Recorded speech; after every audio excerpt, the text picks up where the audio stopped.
Hola, buenos días a todos. Vamos a resolver el examen de BAO de Química de La Rioja, examen de junio de 2022. Primera pregunta, totalmente teórica, la leemos con rapidez. A la vista de los datos de la tabla, expliquen las diferencias encontradas en los puntos de ebullición de los compuestos 1, 2 y 4, es decir, del butano, pentano y hexano. Todos ellos son compuestos covalentes moleculares apolares.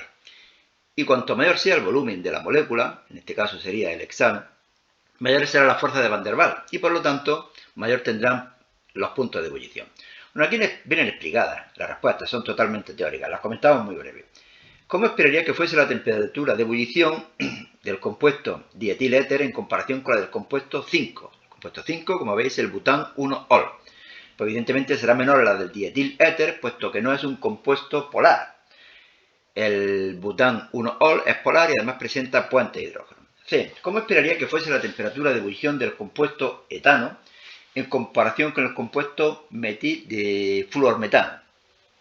Evidentemente, la del fluormetano será mayor, puesto que es un compuesto polar. Bien, seguimos.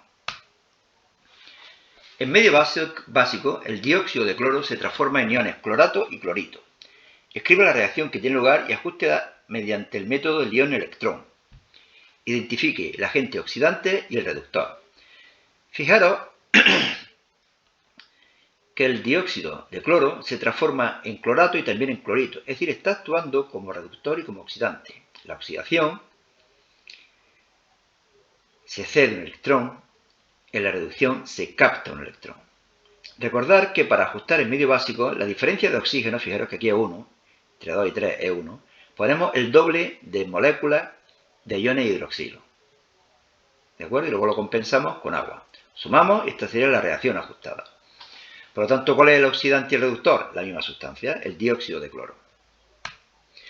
Apartado B. A la vista de los datos de la tabla referidos a la reacción anterior, determine la ecuación de velocidad para la misma, así como el valor de la constante cinética. Fijaros, esta es la ecuación de velocidad. Velocidad igual a la constante cinética, concentración de los reactivos elevado a coeficientes que no conocemos, alfa y beta. Pero si dividimos esta expresión sustituyendo en valores de los tres experimentos, fijaros que si dividimos la del 2 entre el 1, se va a eliminar la concentración de dióxido de cloro y por lo tanto vamos a poder calcular beta. Aquí lo tenemos. V2V1, K, concentración, concentración, concentración, concentración. Estos son los valores de V, la constante K se elimina, aquí da 2,5 y fijaros que aquí 0,01 alfa, 0,01 elevado a alfa se van y podemos deducir el valor de beta. Beta resulta ser 1. Lo mismo podemos hacer con la experiencia 3 y 1. Aquí en vez de irse el valor de alfa, se va a ir el valor de beta. ¿De acuerdo? Estos dos son iguales. Hacemos lo mismo y nos da que 30,33 igual a 5,5 elevado a alfa. ¿Cómo podemos calcular alfa? Bueno, en primer lugar probando. Probamos con 1, con 2, con 3, con 4. Pero hay un método más razonable. Y es tomar el logaritmo neperiano. El logaritmo neperiano de 30,33 será igual a alfa por el logaritmo neperiano de 5,5. Dividimos y obtenemos un valor de 2. Era para calcular la constante cinética con cualquiera de los experimentos sustituimos la ecuación de velocidad. Lo conocemos ya todo menos K, puesto que ya conocemos alfa, beta, V, concentraciones, etc. Despejamos K y nos da un valor de 200. Las unidades, las que tenéis aquí. ¿Qué podemos haber hecho también? Bueno, calcularlo con las otras experiencias, con la 2 y con la 3, seguramente debe salir prácticamente el mismo valor. Y por último, la ecuación de velocidad, ya lo sabemos todo, K vale 200, alfa vale 2 y beta vale 1. En un recipiente de 3,5 litros, recordar este dato, puesto que en las constantes hay que incluir las concentraciones, y como nos dan moles, tendremos que dividir por 3,5. Se introducen estas tres cantidades, 0,249 moles de dinitrógeno, 3,21 por 10 elevado a menos 2 moles de hidrógeno y 6,42 por 10 elevado a menos 4 moles de amoníaco. Determine si el sistema está o no en equilibrio. ¿Cuándo un sistema está en equilibrio? Cuando el cociente de reacción es igual que la constante. Si la constante es menor que el cociente, el sistema se desplaza hacia la izquierda. Y si la constante es mayor que el cociente, se desplaza hacia la derecha. ¿De acuerdo? Bueno, pues lo único que tenemos que hacer es sustituir en esta ecuación el cociente de reacción, concentraciones de los productos reactivos elevados a sus coeficientes estequiométricos. Recordar que hay que dividir por 3,5 si obtiene un valor de 0,61. 0,61 es menor que 1,2 y por lo tanto el equilibrio se desplaza hacia la izquierda. Cuando K sub C es mayor que la constante, se desplaza hacia la derecha. Y la verdad es que el segundo apartado no entiendo muy bien por qué lo hacen, porque es que se resuelve exactamente igual. Se sustituyen con moles dividido por volumen, que es 2, se obtiene este valor 2,79 por 10 elevado a 7, que es mayor que K sub C, y por lo tanto el equilibrio se desplaza hacia la izquierda. 4. Bueno, aquí tengo que hacer una salvedad, y es que cometí un error, ahora lo explicaré, y uno de vosotros me advirtió de dicho error. Lo hemos corregido, por eso he borrado el vídeo anterior, porque era un error de concepto. Hay veces que el error de cálculo, y bueno, en los comentarios lo pongo y no le doy demasiada importancia, pero aquí sí. Fijaros que el apartado B vale 0,5 puntos. Bueno, pues podría haber estado penalizado perfectamente con esos 0,5 puntos. Hay que tener cuidado, lo contesté de una forma irreflexiva, ahora lo comento. Escribe los equilibrios ácido-base que podrían establecerse en cada una de las siguientes especies químicas y agua. Bueno, aquí tenemos el hidrógeno sulfuro, que puede actuar como ácido y como base, es una sustancia anfótera. Sulfito es base, este ácido es un ácido. ¿Qué ácido es? Pues 1,2 sería el ácido etanoico, cloroetanoico. El dihidrógeno fosfato, también una sustancia anfótera, y el ion perclorato es una sustancia básica. Bueno, aquí tenéis los equilibrios que se pueden establecer. Y aquí ya digo que es donde me equivoqué. Dice, los valores de pK sub A de dos ácidos monopróticos son 5,9 y 8,1. ¿Cuál de los dos ácidos es más fuerte? Pues sin pensarlo, yo imaginé lo siguiente. Mayor valor de pK sub A, mayor constante de acidez, más ácido. Es decir, que me salía más ácido el HB. Pero no. Recordar el concepto de pK sub A, de P sub K. Es parecido al concepto de pH. P sub K es igual al menos el logaritmo de K sub A. Y por lo tanto, cuanto mayor sea P sub K, menor será la constante. Es decir, que a mayor número de estos dos que nos dan aquí, el ácido será más débil. ¿Cuál será, por lo tanto, el ácido más débil? El HA. ¿Cuál será más fuerte, por lo tanto? El A. Más débil el HB, más fuerte el HA. ¿De acuerdo? Aquí lo tenéis más o menos explicado. Ya digo que fue una contestación irreflexiva. Pensé, este número es mayor, la constante es mayor, más ácido. Al revés, este número es mayor, la constante más pequeña, ácido más débil. El B, ácido más débil. Bueno, luego lo pondré en los comentarios, ¿vale? Para agradecérselo a la persona que me advirtió del error. 5. Orgánica. Escriba la fórmula semi-desarrollada del nombre de todos los isómeros estructurales del alcano de fórmula molecular C6H14. Fijaros que es un alcano. Cuando el número de hidrógeno es el doble más 2 del número de carbono, el hidrocarburo es un alcano. ¿Cómo podemos ordenar todos estos carbonos e hidrógenos? De una forma lineal, hexano. 5 con un metil en el 2, 2-metilpentano. 5 con un metil en el 3, 3-metilpentano. 4 con 2 metilos en el 2 y en el 3, 2,3-dimetilbutano. O 4 con 2 metilos en el 2 y en el 2, 2,2-dimetilbutano. Y no hay otra forma de hacerlo. No podemos enganchar uno de 3, ni podemos poner una cadena de 3. Siempre me quedaría de 4 o de 5. La isomería que presentan es de cadena y ninguno de ellos tiene isomería óptica, lo cual me extrañó, porque si me lo preguntan yo estaba pensando que iba a haber uno o dos con isomería óptica, pero si os fijáis ninguno de estos carbonos tiene 4 sustituyentes diferentes, es decir, ninguno de los carbonos es asimétrico. C. Define la isomería geométrica, aquí lo tenéis, la cis-trans, y pongo un ejemplo de la misma. Yo siempre pongo el más fácil que se me ocurre, que es el but2-eno, cuando los dos metilos hacia arriba, cis, uno hacia arriba y uno hacia abajo, trans. Pregunta un poco liosa. Escriba el símbolo químico y la configuración electrónica de el primer elemento de la tabla periódica con un electrón D. Sería el scandio. Fijaros que he ordenado las configuraciones electrónicas. Algunas veces lo piden expresamente que la ordenemos, otras veces no lo piden. Yo normalmente no la ordeno. Aquí la he ordenado por uno de los apartados que veréis más adelante. El segundo dice el primer elemento de la tabla periódica con un subnivel 2p lleno. sería un gas noble. ¿Y cuál? Primero, el neón. El helio, evidentemente, sería un S2 y no está ocupando los orbitales p. 3 elementos con un único electrón en el subnivel 4s, es decir, que acabe en 4s1. Pues, bueno, de inmediato el potasio. ¿Pero cuál podría ser el siguiente? Digo, bueno, pues el siguiente elemento que le quitamos un electrón, el calcio, ¿de acuerdo? ¿Y el siguiente? Pues pongo el siguiente, el escandio le quito 2 electrones, pero no. Si al escandio le quito 2 electrones, pierde estos dos. Y por lo tanto no quedaría como 4s1, sino que quedaría como 3d1.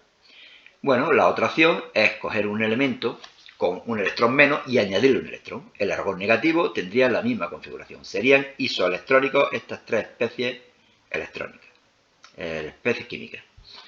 4. El primer elemento de la tabla periódica con un electrón P que tiene un subnivel D lleno. Un electrón P sería del grupo del boro, aluminio, galio, indio, talio, y que ya tenga los orbitales D llenos sería el galio.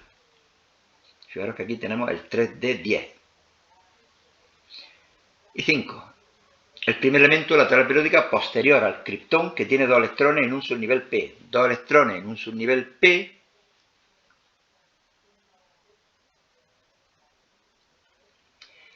sería el galio. El estaño, perdón. Aquí lo tenéis. Bueno, para los elementos del apartado 1 y 2, escriba los números cuánticos de todos los electrones de su capa de valencia. ¿Cuál de los elementos tendrá mayor radio atómico? Bueno, va a tener mayor radio atómico, evidentemente, el escandio, puesto que tiene electrones en la cuarta capa electrónica, mientras que el neón tiene todos los electrones en la primera y la segunda capa. Los números cuánticos de los electrones de su capa de valencia. Capa de valencia, la cuarta. Por eso lo he puesto ordenado, para que veáis que el 3D1 pertenece a la tercera capa y por lo tanto no es de la capa de valencia. Tengo que poner los números cuánticos de estos 2 electrones. Y de estos 8 electrones. 2s2, 2p6. Bueno, aquí los tenéis. Explique en qué consiste el efecto del ion común. Bueno, esto es teoría pura y dura. Aquí lo tenéis. Además lo hemos utilizado luego en un problema. Principio de Le Chatelier, por aquí está. Y ácido y base, según teoría de Bronsted-Lowry, y constante de solubilidad. Por aquí anda. Esta pregunta también bastante liosa. Pregunta teórica totalmente. Tenemos aquí una tabla de mayor a menor potencial de reducción. Es decir, que el flúor será la sustancia que tiene más tendencia a reducirse. Por lo tanto, es un oxidante muy fuerte. Mientras que el sodio positivo es un reductor muy fuerte.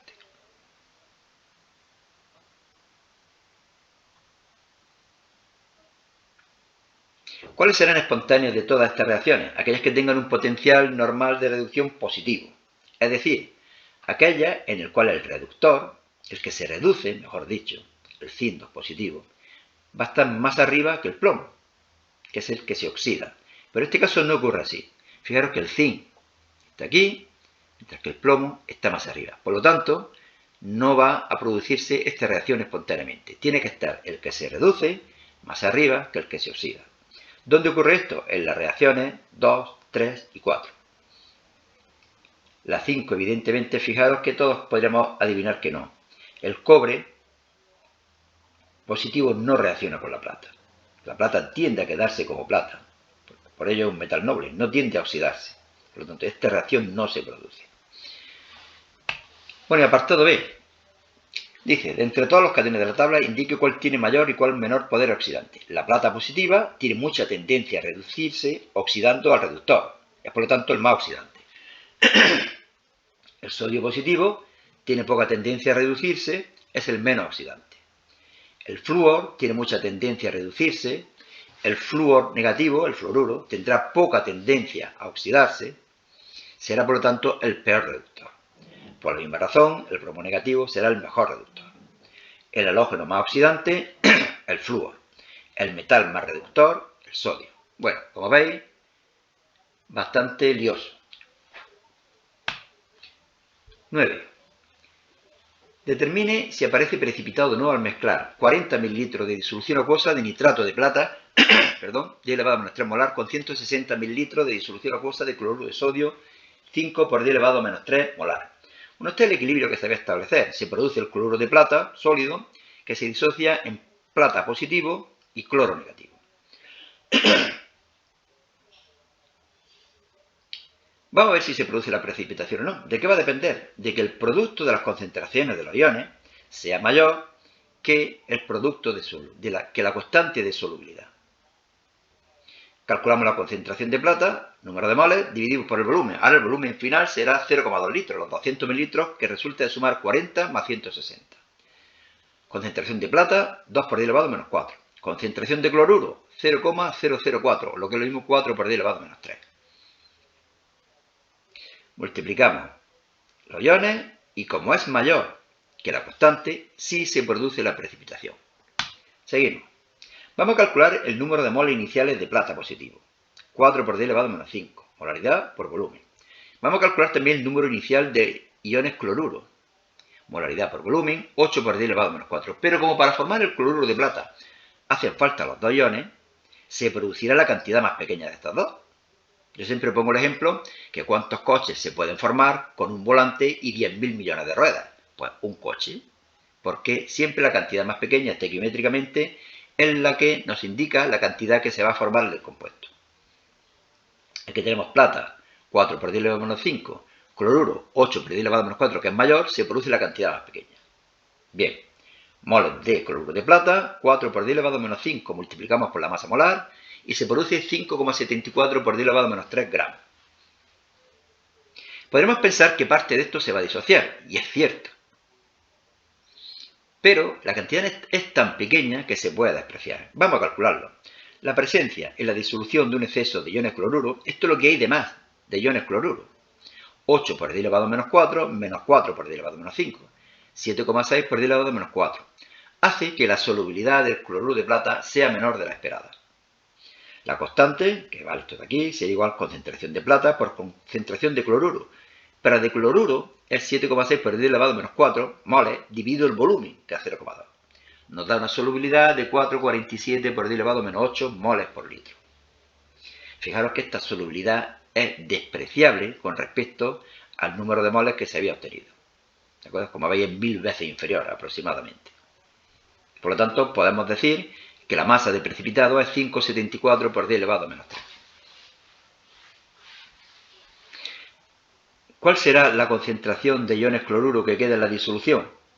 Bueno, pues si ya sabemos el número de moles, que era 7,6 por 10 elevado a menos 4, dividimos por el volumen, 0,2, y obtenemos la concentración, 3,8 por 10 elevado a menos 3. Aquí también se le podría sumar los moles de iones cloruro que proceden de la disociación del cloruro de plata, pero de nuevo esa cantidad es despreciable con respecto a esta de aquí. Como veis, este problema complicadillo. Y última. Aquí también me equivoqué y lo corregí sobre la marcha, tuve que desechar el primer vídeo.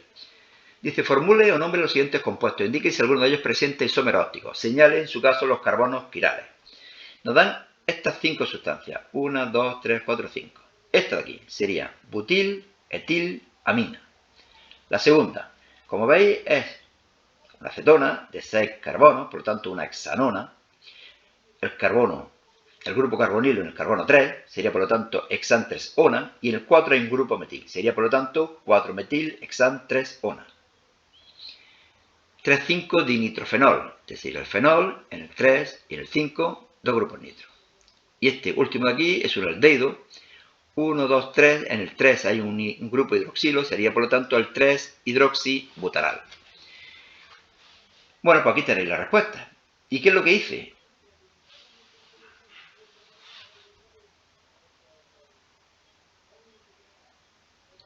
Buscar aquí los carbonos simétricos, pero claro, no hay que buscarlo aquí, habría que buscarlo aquí, porque fijaros que dice señale, en su caso, los carbonos quirales. Indique si alguno de ellos presenta isómeros ópticos. Estos dos sí. Carbonos quirales son los carbonos simétricos, aquellos que tienen 4 sustituyentes diferentes. Fijaros aquí este carbono, tiene hidrógeno, metilo, etilo y este mogollón. Este carbono de aquí tiene metilo, OH, H y este mogollón. Por lo tanto, esos dos carbonos son quirales, son asimétricos, y esas dos sustancias presentan isomería óptica. Los demás nada, ¿no? Este es nada de aquí, nada, nada, nada, nada. B. Escriba en forma de esquema los diferentes tipos de isomería que pueden aparecer en compuestos orgánicos. Aquí las tenéis, de cadena, de posición de función, que son estructurales, y la estereoisomería, que son la cis-trans y la óptica. Ejemplos, pues aquí los tenéis. ¿De acuerdo? Yo siempre suelo poner los más fáciles. No me complico la vida. Bueno, y nada más, solamente indicaros que en este blog, selectividadjosecuenca.blogspot.com, podéis encontrar en formato PDF los exámenes que estamos colgando en el canal.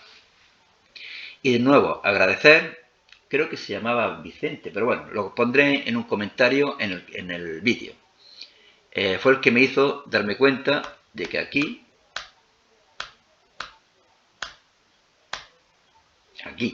había un error. ¿De acuerdo? Contesté de una forma irreflexiva, mayor pK, mayor constante, mayor acidez. No, mayor pK, menor constante, menor acidez. Bueno, pues nada más. Suerte y hasta otra.